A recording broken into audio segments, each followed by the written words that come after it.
Hey guys, and welcome to another episode of the Top Producers Nation podcast. This, of course, is the podcast that is made for top producers all across the nation to help you become top producers in your desired markets. And so we have a couple different things going on. Of course, we have our topproducersnation.com community. You can check that out if you're not familiar already.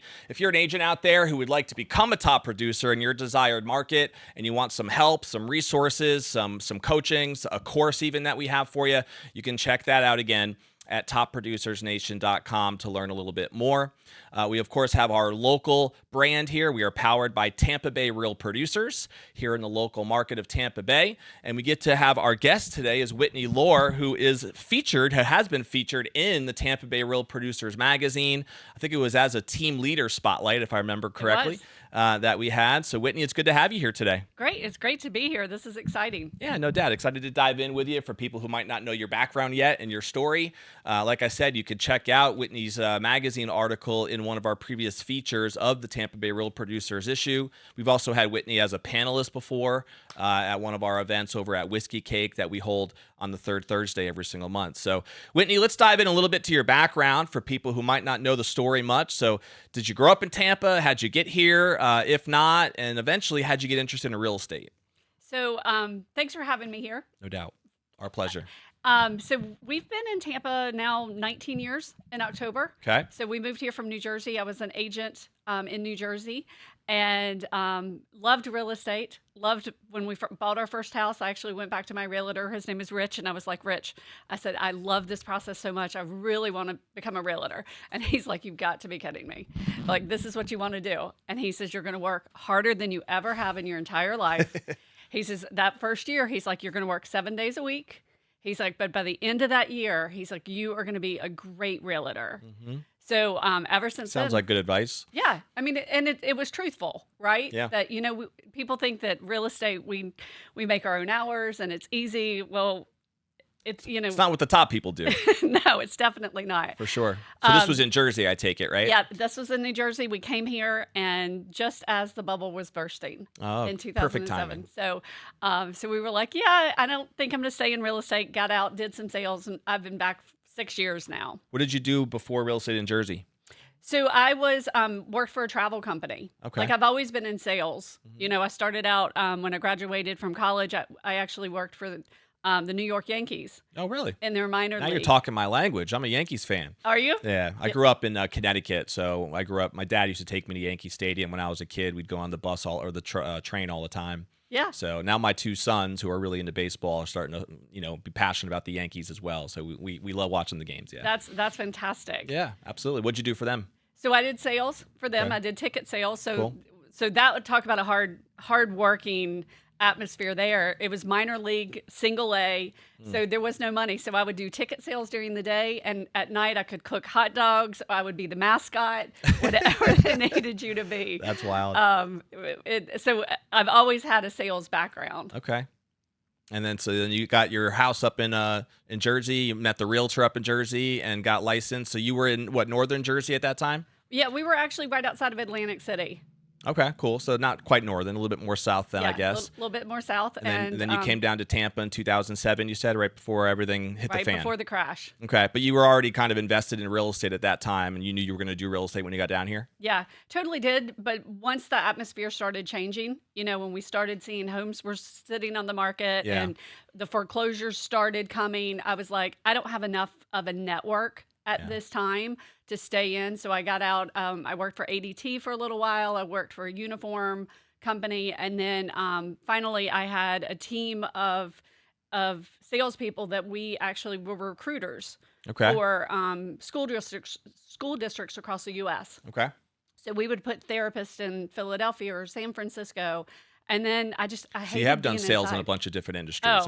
Every type you could It's in ever the blood. imagine. Yeah. Did you always have a desire to get back into real estate again when you came down here? Absolutely. You knew it was just waiting on the timing being right? Yeah, there's something so passionate about what we do and how we help, buyers and sellers navigate, their biggest purchase. I just love this piece of it. Yeah. And it's challenging. I mean, let's be honest. I mean, Sure. the past few years have been really challenging. But if we can figure out affordability and getting buyers to buy their first home, I think that's just such a rewarding thing. And also helping people that have lived in a home for 20 years downsize. Yep. That's an emotional piece. I have that going on with a client right now, and she's been in that house for 20 years. So there's a ton of emotions that are there. So we're just helping them get to where they want to be. Yeah. No, it makes a lot of sense. When was it? What year was it that you started up with real estate here in Tampa? So I would say 2005. Yeah, 2005. Oh, so you came down in 2007 though, you said, or no? So we've been here for 19 years. Okay. Math isn't my strong suit. So yeah, so that makes sense. So probably like Yeah. 2006 or 7 when you got into real estate then down here. Yeah. And so were you operating as an individual agent at the time? Because I know you built the team eventually. Yep. Was your goal to get into like the team building side right away, or did that just evolve later? So that actually evolved later. I was trying to figure out me and how to become successful at what I was doing. Sure. And I was doubling every year, like what I was doing, my production was. And then I got to the point where I That's was not like, bad. no, not too shabby. And then it was like, okay, there's only so much I can do, Yeah. and I need some help and I need some support. So What was that point for you? Like, was that like a transaction? Do you remember like that year where you did a certain number of transactions that was just too much to handle and you felt like it was time for help?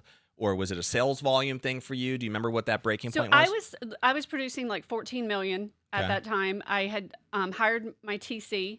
That was a game changer for Okay. me. Yep. And I've been with Shelly ever since. I doubled my business when I hired her, and then doubled it again from there. Nice. Having that support, but it just became.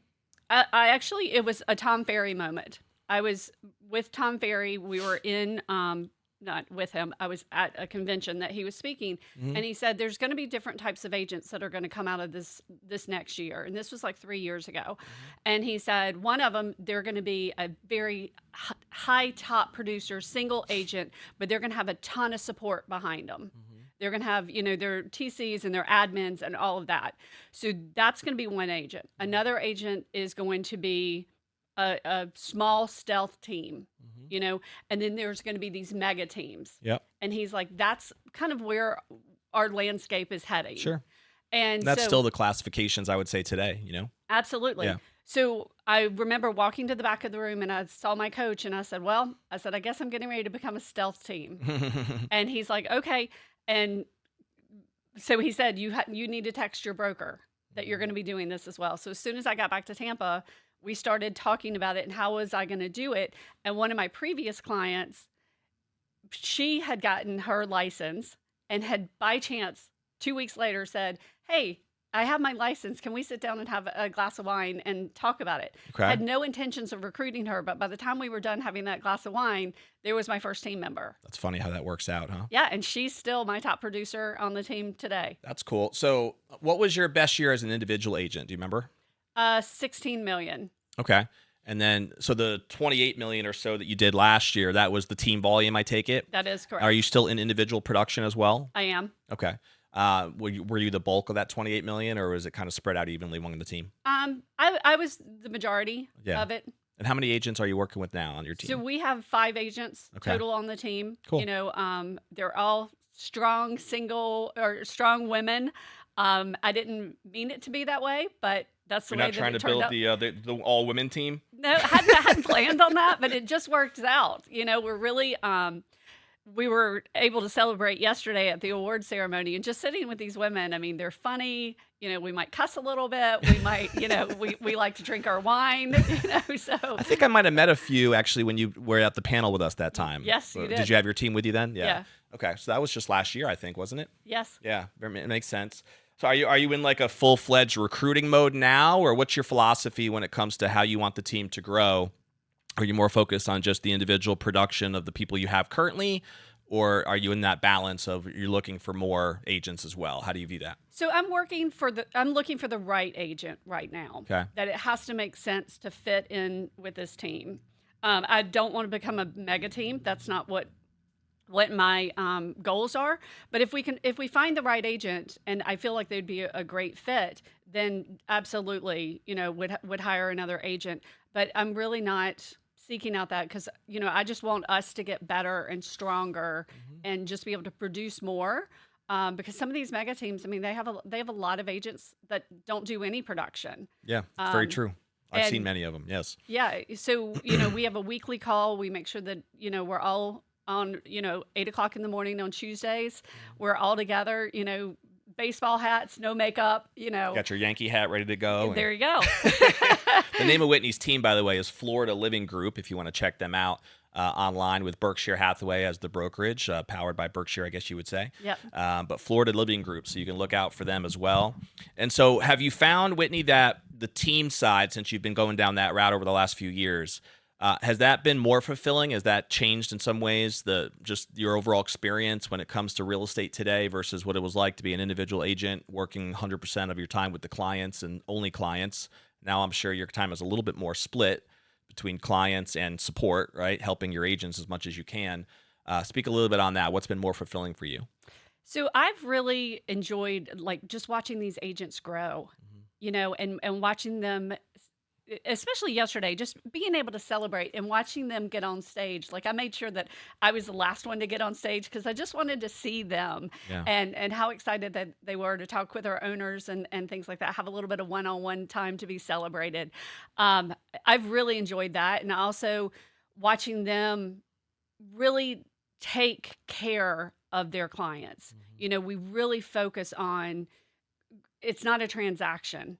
Some people are all about the numbers and the transactions and the deals. We're about the people. Yep. Where are they going? How can we help them? How can we make this less stressful? Because this is one of the most stressful things that people do. Oh, for sure. And to watch our team care, and sometimes it's upsetting in these deals that we care so much for our client. When something happens, you know we're just having to take a step back and having to guide them through that it's Yeah. okay.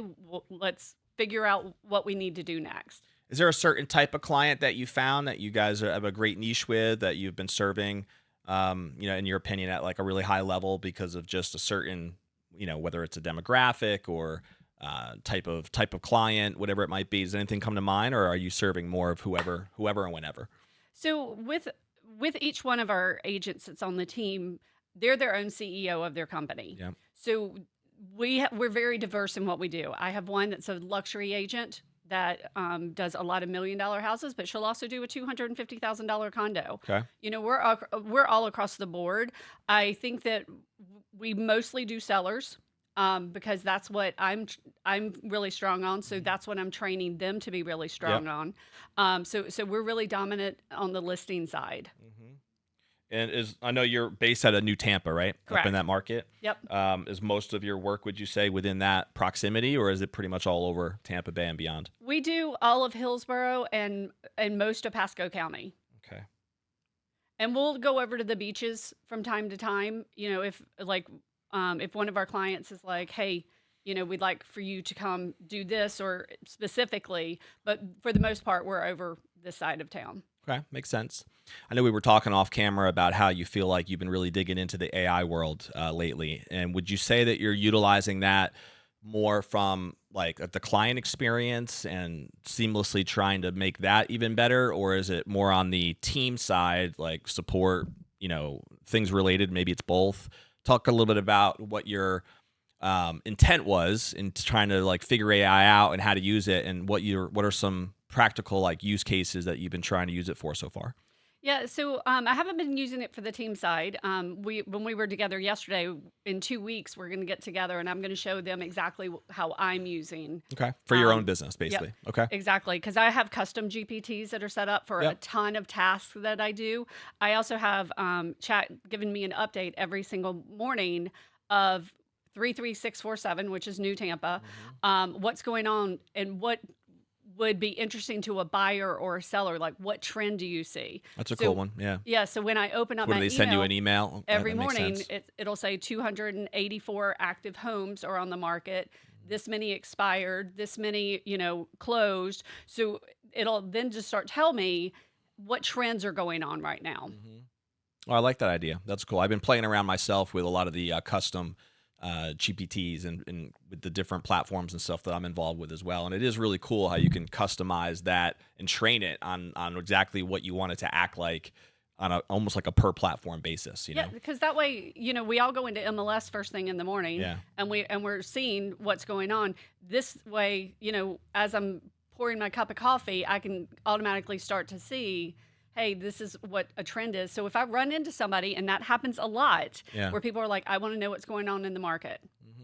So it sounds like you're using it as kind of like a market research help, an assistant and guide, and providing that literally while you're drinking your coffee in the morning. So that's nice to have it packaged for you very succinctly every day. Any other use cases that you've been using it for so far? So we use it for so much, like our Google My Business page, putting out the services, writing a blog. We use it, or I use it a lot. I mean, to the point I call it Chad. Like I talk to it all the time, and now that you can talk to it, Yeah. it makes it so easy that you just turn it on, and as I'm walking to my car or whatever. Also, I'm working on getting it to do my to-do list. Because I'm hearing that you can actually set up a to-do list, and you just tell it to add this to the to-do list, add this, and then you can cross it off as you go during the day. Yeah, that makes sense.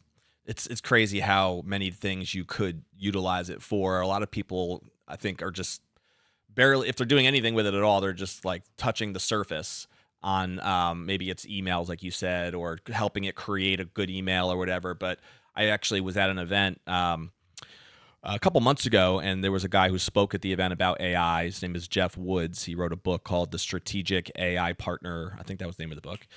But the main premise is that viewing AI more as like that multi-million-dollar strategic business coach, right? That can basically be at your disposal anytime you want, and really partnering it more as a strategic thought partner rather than like a taskmaster, right? And I think that's how most people tend to be using the AI side now, is just kind of do this task for me, or handle this email thing, or give me some thoughts on this. But which could be good, but when you can really get the AI to almost like take all of the thought power of the best thought leaders in whatever industry that you're in and package that stuff for you as a consultant, that's invaluable, right? Absolutely. As to what that can mean, Yeah, I'll actually use it, like if I have an objection from somebody and I need to overcome that, I'll actually put in there, overcome this objection, act like Phil Jones. Yeah. So, because, he's great about answering those questions and asking the next questions and diving deeper. Yeah. Or like Seth Godin, who's a great marketer. And he actually said that if you're not on using AI at least 30 minutes a day, you are so far behind. Yeah. You know, Yeah, and- it's true.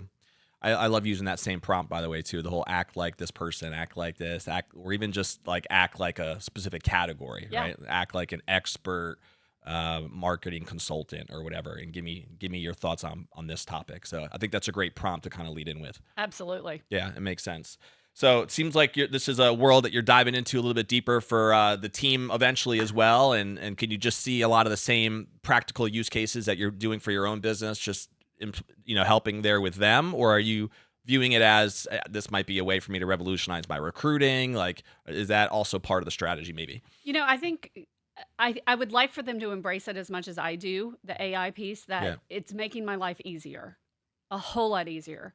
Things that used to take me an hour, like, the listing description, that was one. I mean, it used to take me forever to write that. There were two things I don't like about real estate: putting out open house signs and writing that listing description. Right. So now that's Now you just helped got to me. get a robot to go put the signs out for you. Exactly. Now I have my husband. So That's the second best thing. yes. So those are the things that, that I don't like to do. How can it help me?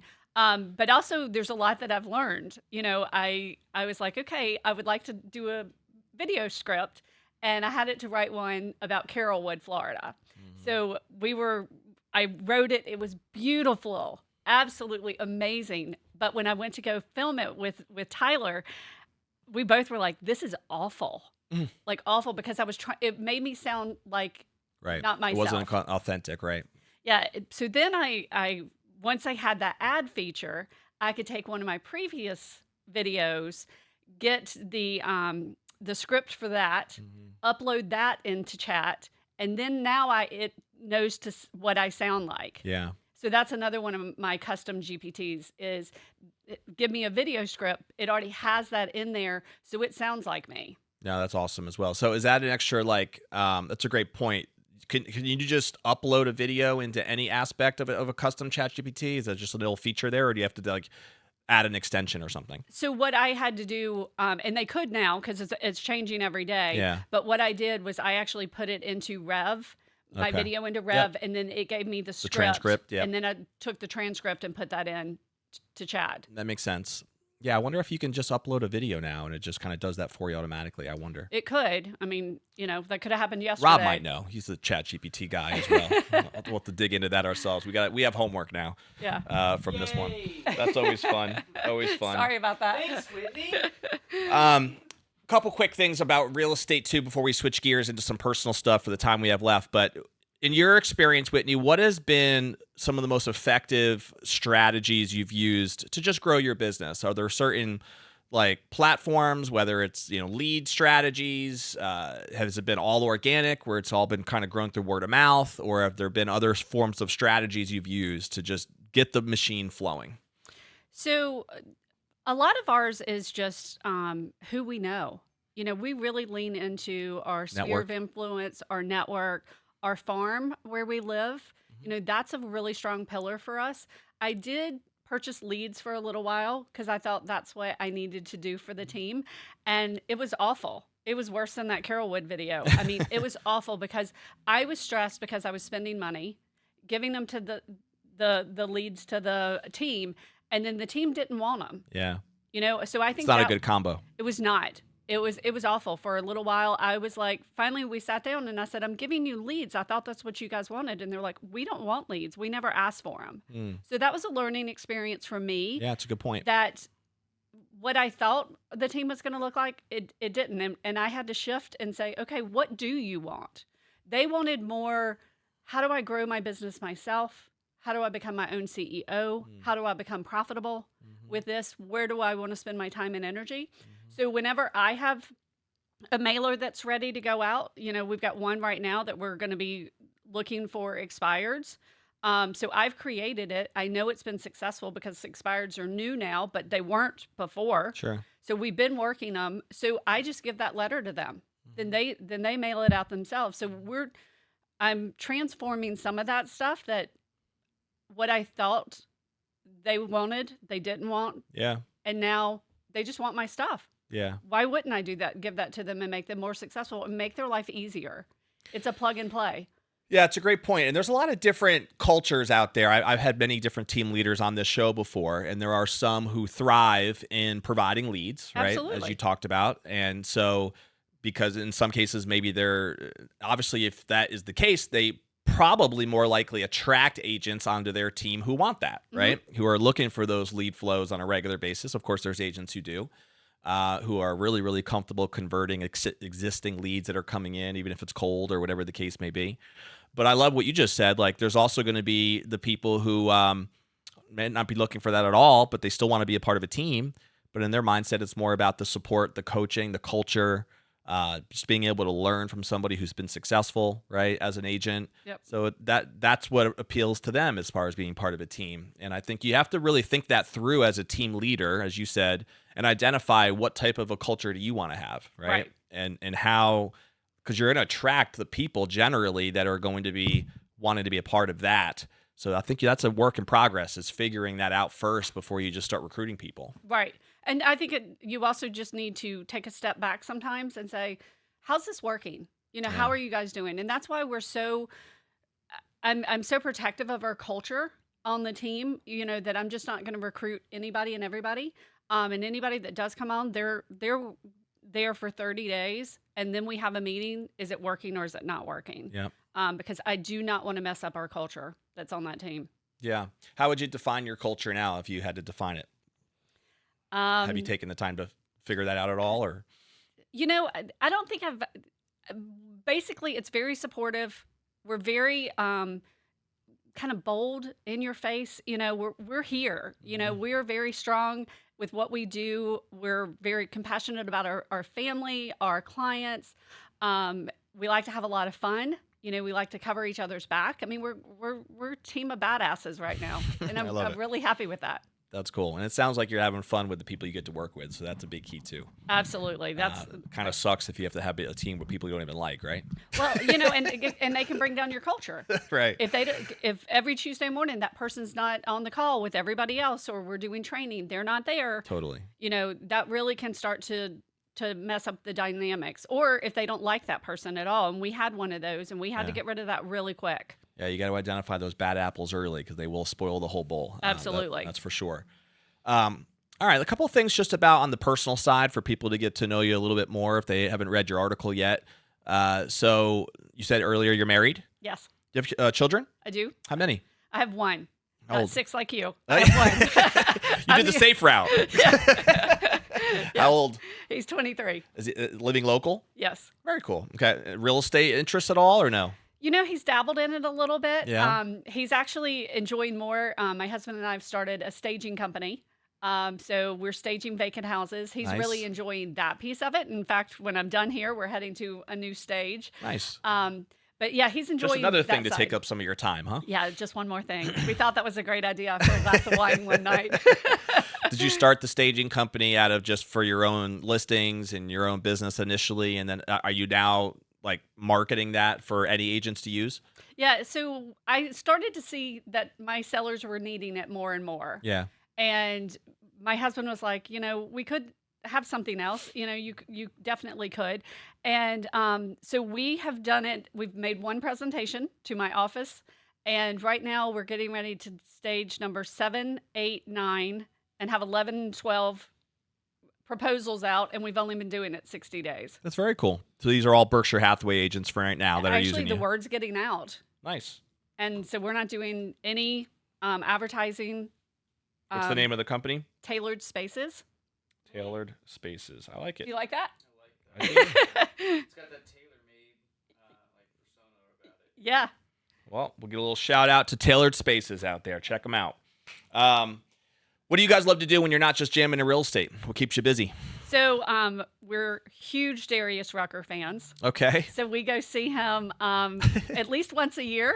You could say that we're groupies, but that's okay. Is this you and your husband or your Yes. real estate team? You and your Yeah, husband? just me and my husband. I got you.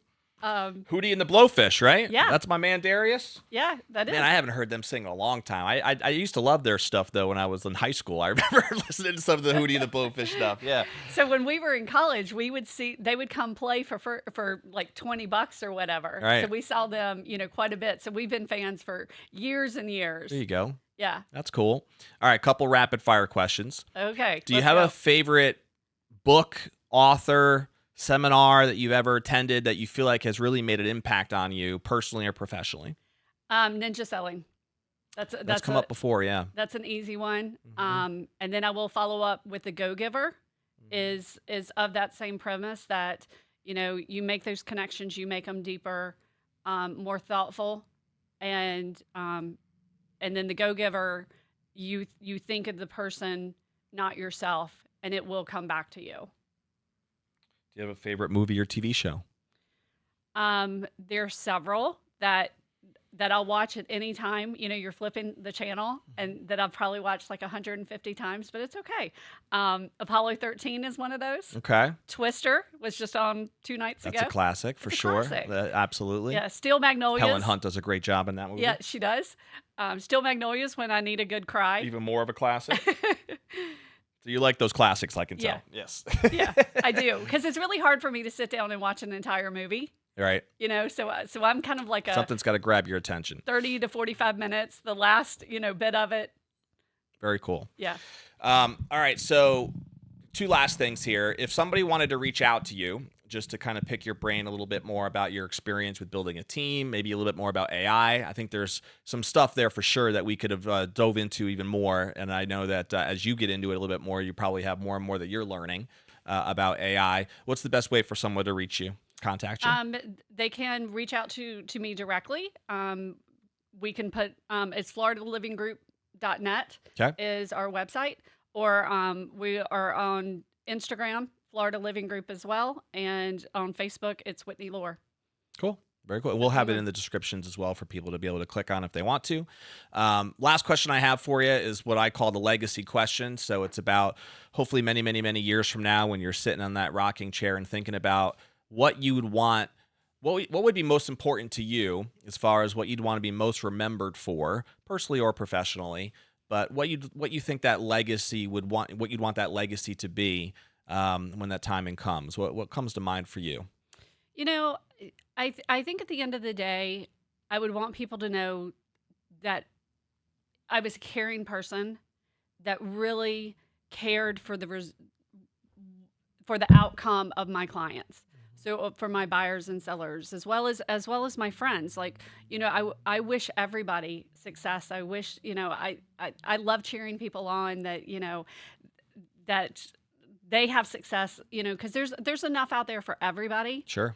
And I think sharing that with people is wonderful. And then that at the end of the day, or if I'm gone, that people have really good memories that I was a good person. Amen. I mean, better than the alternative, right? Oh, absolutely. Absolutely. Absolutely. Well, Whitney, you're doing a great job, and obviously being a leader in our local market here with real estate, building your team and leading through your sales volume, through your transactions. And I appreciate your willingness to not only be here today, but also help with the panel that you came to in the past, and obviously being featured in the past as well. So we appreciate your support of the platform. It was obviously, I would encourage anybody out there to connect with Whitney. Who, whether it might be somebody who is a powerful, badass woman who might want to be a part of the team, that might be a conversation that you can have, or if you just want to pick her brain a little bit about AI or some of the other things that we touched on today. But we always end every episode with a challenge to the audience. So whether you're watching live through Facebook or YouTube or any of the platforms, or you're listening in on any of the 15 plus podcast platforms that we're on, what is one action step that you can move forward with from this interview that will help propel you forward personally or professionally? And it could be some of the things that we just touched on, right? The AI conversation, the book, one of the books that she recommended. Maybe you have to go see Darius Rucker in concert and experience that. Whatever it is, but do something, right? Take an action step. That way the time that you invested in listening to this episode is going to be worth it. And it's those action steps that actually build the momentum we need to see a difference in our life, which is really what we're all doing this for at the end of the day. So if you haven't already, check us out at topproducersnation.com to be able to join the community that we're building all across the country for agents to be top producers in their desired market. And then if you are local here to the Tampa Bay market as well, we do have our upcoming Agent Choice Awards happening on April 24th, which will be here at the West Shore Plaza Hotel. You can vote and nominate yourself for any of the 15 categories, or vote for anybody else if you'd like to, at tbrpawardsvoting.com. tbrpawardsvoting.com. We, of course, will see you on the next episode of the Top Producers Nation podcast. We'll see you later.